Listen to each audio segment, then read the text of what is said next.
Star Wars only, I don't know what the fuck your problem is. It's always funny to hear history kind of repeat itself. We have a case like that today. EA canceled a Star Wars Battlefront spin-off game. Not this year in 2020, but last year in 2019. And if you remember the chain of events that happened, what originally happened was EA had canceled Visceral Games. They were working on something under Amy Hennig. It was a game called Ragtag under Visceral Games. It was going to be an open world Star Wars game. That got canceled and turned into another game called Orca. That was the working title for it. And then that also got canceled, I believe in 2018. And at the time there was reports that there was going to be another Star Wars game coming out in 2020 alongside the new generation of consoles. Well, turns out that game was a Battlefront spin-off game that was called Viking, and it has also been canceled as of last year. And it was designed as a spin-off of the Star Wars Battlefront series with an open world element to it. And this is coming from Kotaku.com, who gets a lot of this stuff pretty accurate. They say the plan was also for EA to bring in yet another studio to help out, and that's a studio Criterion, which is a studio that is not owned by EA, but they brought them in to help make the game. And apparently that's when the problems started to arrive for Viking, the spin-off game for Battlefront, and it just too many people working on the game, and it just says that they would not really get things the way they wanted to. Criterion had a very ambitious vision for the game, aiming to put a strong focus on story and characters, which, if you know EA, is not very common over there. And so it became clear that Viking would never have been finished in just a year and a half, which is the time frame they had to work with. And so EA executives that make some of the worst decisions that we can imagine when it comes to the Star Wars license, they had no interest in extending the timeline. And so Viking was canceled in the first half of 2019. It's gone unreported until now, but it looks like we're not getting a new Star Wars game this year, unless you're counting the Lego Star Wars Skywalker Saga one that's coming out. But let's be honest, not many people care too much about that. And I think this is disappointing yet again. It's not a big deal. I think EA's dropped the ball a lot when it comes to the Star Wars license. The best thing they've done is allowed Respawn to really have freedom in their game and create a really good game that's a single-player, story-driven game. And I feel bad that it's kind of become a forgotten game so far. People have stopped talking about it so much.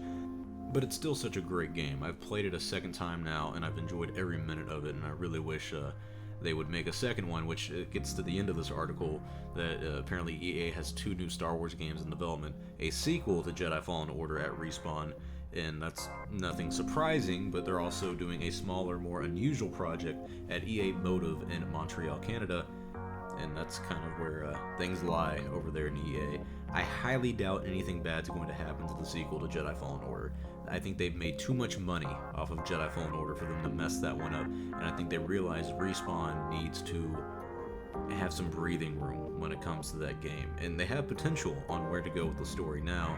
I'm excited to see where it goes. I was a little disappointed with the length and the way the story ended in the first one, but still, you also have the EA Motive game that's a smaller project for Star Wars games, considered what we've gotten so far. Most of them pretty small, so imagine how small this one is.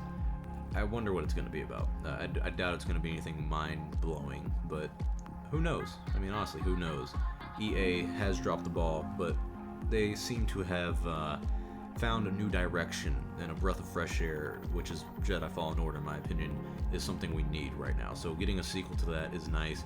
I don't think a sequel to the Battlefront games was anything anyone wanted. I hate to be that guy, but they're not good games. I know a lot of people like them, and I know I'm going to get comments, well, have you played it recently? Have you played it since the update? It's not as bad as it was at launch.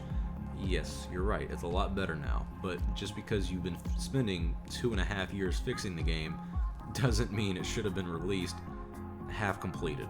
And the maps that they have, the game modes that they've had for Battlefront, I mean, honestly, I played for about maybe a game or two, which is about an hour, and I'm kind of bored. I'm bored out of my mind. There's not much content there still to play, and that's just majorly disappointing in my opinion, because you look at the original Battlefront games, they're not amazing by today's standards, but they're still extremely fun and repetitive, and you have a lot of options. You have a story, you have the galactic mode, I forget what it's called, a galactic conquest, where you get to basically take over the entire Star Wars universe through each different era, and then you actually have the multiplayer aspect of it, and then you get instant action. You don't have all those options that you do with this version of Battlefront, the EA Battlefront. So a third one that would have been a little open world based, that sounds really cool. That sounds like a very interesting idea, but the fact that they were going to do it with a 1.5 year time frame, and it's going to be created kind of in a rushed position and only made to fill a financial hole, it really makes you question what the incentive was there. And it goes back to what the incentive is for EA. Is it really to tell a story in the Star Wars universe, or is it just to make a buck off the Star Wars name? And it seems quite clear what their goals have been and always will be. So I'm a little disappointed by the fact that yet again we're missing out on Star Wars projects, but I'm not disappointed in the sense that it is a Battlefront spin-off game, because both of them have been disappointing in my opinion. So, you know, it's kind of a why cry over spilled milk situation for me personally. I don't care. I just feel like it's missed opportunity after missed opportunity. This could have been the good Battlefront game. This could have been them learning from their mistakes in the past. But then again, it's EA. It's like we expect them to learn or something. We still have 2 new Star Wars games in development. One for Respawn, the Jedi Fallen Order sequel. This was expected. This shouldn't surprise anyone. But the smaller project at EA Motive in Montreal, Canada, that's an interesting one. It's supposed to be an unusual one. So tell me your thoughts below. What do you guys hope for Jedi Fallen Order #2, and your hopes for the unusual Star Wars game coming from EA Motive? And also, what do you think about the Battlefront game being canceled in 2019, and we're not finding out about it until now? Love to hear your thoughts on Star Wars Only. Hope you guys enjoyed this video. I'll see you all next time, and may the Force be with you always.